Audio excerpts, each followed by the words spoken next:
Hey, welcome back to the channel, and today, why do I have these on?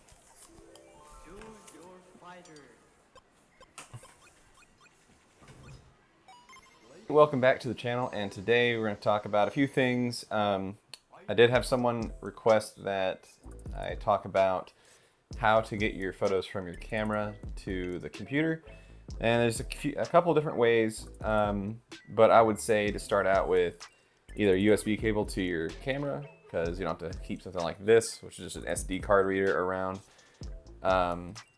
Or, I mean, these are simple to use, but then you might forget your card in this one time and you're going out to shoot, kind of like I do a couple times. But that's one way to get them from one place to the other. And we'll also show how to take them from your file folder in the camera.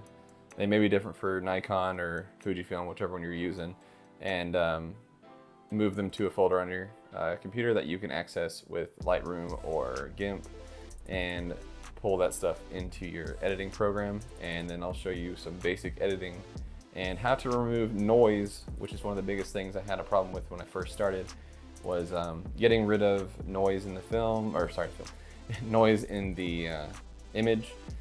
Usually that shows up as grain for a lot of people, and I think that should be about what we can cover for today. Fairly simple, straightforward thing, and let's get right into it. Okay, everyone, the audio might be a bit different, but we'll continue on along here. It's just easier for me to just record the desktop without having to use the camera as well. So for now, let's go ahead and start out with pulling your picture or whatever file you have. So whenever you plug in your camera or your your SD card reader, you'll actually see something come up over here which will show, you know, all of your little drives. And this one, you know, this is EOS, which is normally what the stuff for Canon is called. I don't know what the other ones for the other manufacturers are, but this is a USB stick. You can kind of see how it looks, and it will show up there. And you'll have two different folders.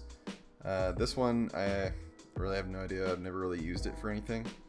But this one, it'll have two of them, EOS MISC, which I'm guessing keeps some sort of camera data, but the 100 Canon, which depending on your camera, it may be different, but it'll show all of your images, all your videos, things like that in here. So what you'll do is you'll look for your images, and since all of these are raw, we can pull any of them, it doesn't matter.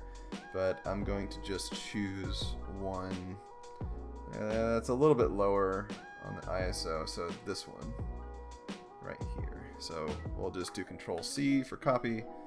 We'll go to my photos folder here, or I basically named it the camera. Here's all of my folders, and I'll just say new, and we'll just say Christmas or something. So, well, I guess I might have put the year. Christmas 2019. Wow, skipped a lot of them here. So we'll go right there, 2019, and we'll Control V to paste. And there it is. Now, with Windows, you can actually choose one of these two. You want to see an actual preview shot of the image, you show right there. And just for organization purposes, we're going to make two folders just in case you want to edit one. So one's going to be export, so that's going to be where your JPEG goes when you're done with it. And then if you plan on doing any kind of photo manipulation, I would do an edit folder, just because you can save your images in there that are not necessarily the ones you're going to send out, and that way you don't have things mixing together. And you can just keep your images in this folder that are not even edited, they're all just the raw files, because it makes things just separated a bit better. So we've got our folder in here, we see where it is in drive K. You know, moving it on to T3i, Christmas 2019. Okay, so we know where it is. So let's go ahead and open up our Lightroom here. And in Lightroom 5, they pretty much should all be the same, even with the CCs, should be about the same. So you're going to look for import, or you can just do Control-Shift-I, but in the file, import photos and video. You can change video in here, but I have not tried. So we'll go with the K drive. Go to the Rebel, and they're going to show all the photos, but you're looking for that one folder. So here it is, has your one picture in there. Normally they're all checked, So you can just import all or whatever, but if you want to change it, what you would do is you just tell it to uncheck all. You can highlight it, and then if there are other ones, you can do control and click the other ones. And then you click this right here and it will check all of the ones that you have highlighted, and then you hit import and it'll bring it in. So now we're in the library part. So this can actually be where you can cull images if you want by just a small preview, or you can just go through and just preview them as you want. Normally what I do is I go through develop because it gives you a larger size image. There's other things going through it. So basically what you're looking at here is you'd have all your images down here. They would eventually all have a preview, and then you can go through, you can rate them. There's actually a way to do that. So you have setting rate to 5, or if you really hate it, and set it to 1. Go through and find them all, then delete out the ones you don't want to keep. That's if you got extra time, you can do that. Normally I just I've taken a couple shots of the ones. I go through each one a couple times, see if I like which one, and delete them. Alright, so I'm just gonna set this to 5 just because it's the only one we've got and we're just trying it out. So as you can see here, it is very dark. There is honestly almost nothing you can really see besides possibly someone's hair right here, which would be Jessica's hair. So what we're going to do is we're going to do an auto on that. See, and it kind of made it a little too blue, right? But it gets you in the right area. So you can move it back this way. It kind of gets it more to that yellow and red color. And then you can say, usually hitting auto is a fine way to adjust. I mean, it's Tyler's hair. See, I couldn't even tell, it was so dark.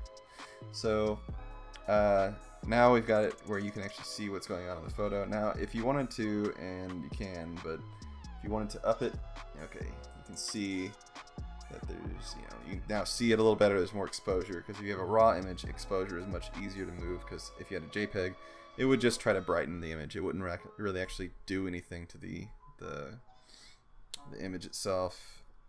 Like trying to all of the colors and stuff, it would just make the image brighter. So let's go ahead and we'll take down the exposure a little. Now, I don't know if you can tell, but you can see some like pixelation right here around these. Obviously, you can tell there's actually no blacks that are crushed out in the image. There's a little bit of white spots, so you see like when we highlight over that, or for the highlights, you can see the red spots that come up that shows where you have just pure white. There's no detail or anything in it. So you can go through here, you can make some adjustments, contrast will obviously give you more contrast between the colors. The lower it is, sometimes the less bright things are. And then we go to highlights, you can make it super bright, or you can lower it. But in this case, I'm just going to go with auto on it and just up it just a little more, just so you can see the hair. Not this is just an example. Obviously, this is not something I would normally edit out. And you know what? Since we're going to show the luminance, we'll go ahead and do this part. So we got that. Now it's showing that. And then something else that I think is necessary to do is lens corrections. A lot of lower cost lenses and stuff have chromatic aberrations, which separates the colors in such a way that it doesn't look very nice. So we're going to go enable profile correction and then remove chromatic aberration. And that will help things out. Now, see all this noise and stuff, all this stuff right here. So whenever you have a lot of that and you want to get rid of it, I would say go up to maybe 35, 40 is probably the safest area. Otherwise you might start making stuff look really, really soft, like unnaturally soft. And I would keep it at probably 50 detail, just the default. And that would help out a bit, because you can see like the difference here to here. See how much there is right here, and then you go to 40, and it's fairly not noticed, but obviously this is an extreme example, so I'm just saying a lot of this stuff would be easier. But let's say we lower this down just a little bit on the exposure, right here. That's good. But see, that blue is just a little too too dark, so we can go right here to color. All of your colors are in here that you can actually change: hue, saturation, luminance. The hue I might change a little. Saturation. That kind of matches the other ones because it's a little dark before. So let's say you've got your image now and you just really enjoy how that one looks. You just love it. I would then just do File, Export, and we'll just say Christmas 1, and we'll choose a specific folder because you don't want it just going to any old folder. So you'll go back to where your drive is and the folder you're wanting to connect to, and then you see Christmas 2019. And since this is going to be exported as a JPEG, we're just going to select that. Select. Do name as in sequence, and whenever you're doing this, make sure you don't go over your old one because it won't update it. You'll actually have to look at the number to update it too. So we've got that set up for the sequence to be renamed, and then you choose your format, which in this case is going to be a JPEG. TIFFs are something you use for like Photoshop. They don't work in GIMP, but they have less of a loss, so that's why they're mostly used for photo manipulation. And those are things I would normally do to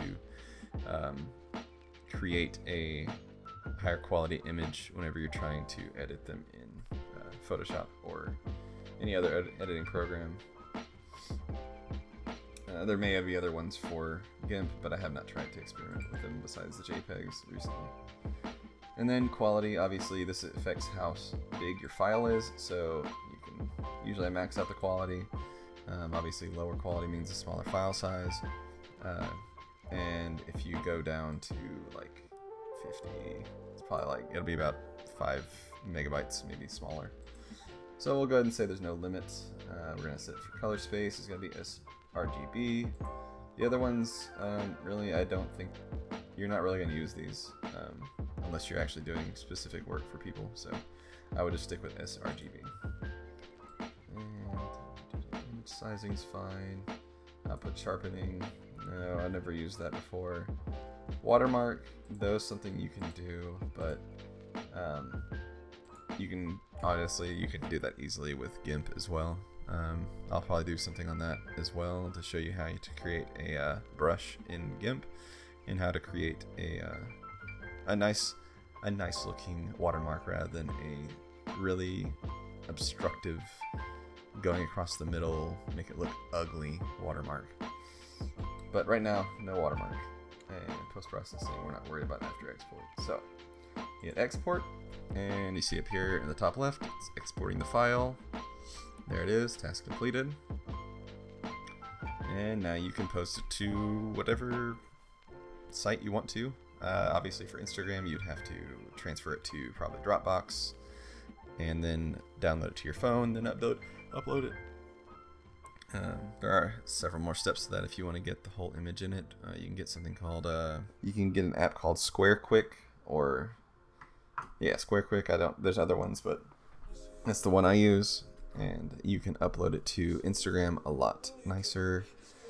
And it'll pull the whole image, and it'll put like a little border around it so you won't lose any of the image. And quite possibly might look better just because the image is then compressed down a little bit more to be smaller size to give you more detail, because it's going to try to make the image compressed to a smaller file size to save space on their servers. So, but yeah, that's about it for that. And I'll just do one more example, just for something that like I've already edited. Alright, like this one right here. So we'll just say this is how your photo looks. You have a ton of photos. You're like, oh my gosh, I got so many photos, what am I gonna do? So you do uncheck all, and let's say you like these ones. Like, oh man, I really like how these turned out. So then you do this. Yeah, see, look, you just uncheck all, highlight. You can do shift, we'll do a line, or control, we'll do individuals. And then you hit the check mark, and it shows them all. But for now, we're going to go ahead and check that, and we're going to do this photo right here specifically. So I'm going to check that one, import. Now see, since it's the original photo, it's not going to keep the edit, or it may have. Let's see if it did. No, I did not keep the edit. So right here, this was at a gas station at night, ISO 800, 50mm lens. I'm going to go ahead and remove chromatic aberrations and stuff, so it already changes all that for me. We're going to say auto. Oh, no, I have that out. I don't want to have that go back. So you can see it's kind of a decent spot, but there's still some noise in some of this, and it's making her skin look scaly because of all the noise in it. So what we do is we go down here, and then we find luminance, go up to, let's say 30 almost, yeah, 30 works. Still makes her look like she's still got kind of scaly skin, but we may have to go to 40. Yeah, a little past. Alright, so that looks okay. Now, we need to adjust, what do we like more? We like some more brightness to it here. We'll add some contrast because it looks good. We actually may have to just soften her skin just because it looks hard with all that noise in there. Alright, so there we go. And there are brushes and stuff you can go through. And then if there's certain things you want more of, like say on her lips right here, you want some more, we don't want to negative clarity that, we want to keep that at 0 difference. But we want to have a little more saturation just because we want to kind of highlight them a little bit. A good way to go about it for highlights is you can drop them, kill the shadows, go with the whites. You need to have a very small amount of whites, even showing up on the histogram there where you can see where it's turned kind of red. Alright, and then the blacks. You kind of want to have a little bit of detail in those. And then just readjust from there because I think it helps out a bit. Makes them look nicer. And I'll probably put it up a little bit warmer, make it look more summery, And I think that's a pretty decent edit so far. I do like that. Looks fine. And same thing, with the file export, give it the name, put it in the same file folder, and then you can put it in the JPEGs. And that looks about it. And if you guys have any more questions about specific features in here, in Lightroom 5, CC may have a few different things than this, but Lightroom 5 and 6 probably fairly similar. If you have any questions about how to use certain things, please leave them down below or message me on my email at kyle@axley865.com. Remember to like, follow, and subscribe, and comment down below. And I will see you in the next video. Thanks.